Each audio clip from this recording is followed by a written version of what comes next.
Hi friends, மகா கந்த சஷ்டியோட 7ஆம் நாள், அதாவது 21 நாள் விரதத்தோட நிறைவு நாள். இன்னைக்கு காலையிலே வீடெல்லாம் சுத்தம் பண்ணி முருகனுக்கு பூஜை பண்ணியாச்சு.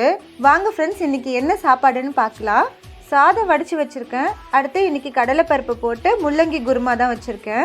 இது 2 in 1 பிளான் பண்ணிக்கிட்டேன். அப்புறம் புடலங்காய் பொரியல், கூடவே வெண்டைக்காய் பொரியல் வச்சுருக்கேன்.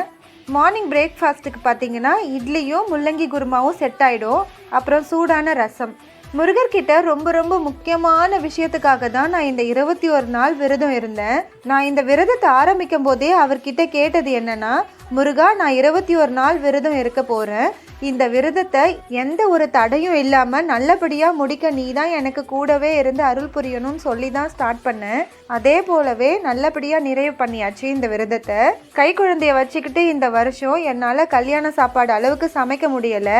சிம்பிளாக என்னால் முடிஞ்ச பால் பாயாசம் தான் செஞ்சு ஐயனுக்கு நெய்வேத்தியம் பண்ணேன். கூடவே கொஞ்சம் பழங்கள்லாம் வச்சு கந்த சஷ்டி கவசம் பாராயணம் பண்ணியாச்சு. சுவாமியோட திருக்கல்யாணத்தை நான் இது வரைக்கும் கோவிலில் போய் நேரில் பார்த்ததில்லை, டிவியில் தான் இந்த வருஷம் பார்த்தேன். இந்த விரதத்தை ஆரம்பிச்சதுலேருந்து கோவிலுக்கு போக நேரமே கிடைக்கல. நல்ல மழை வர பேஞ்சிக்கிட்டே இருந்தது.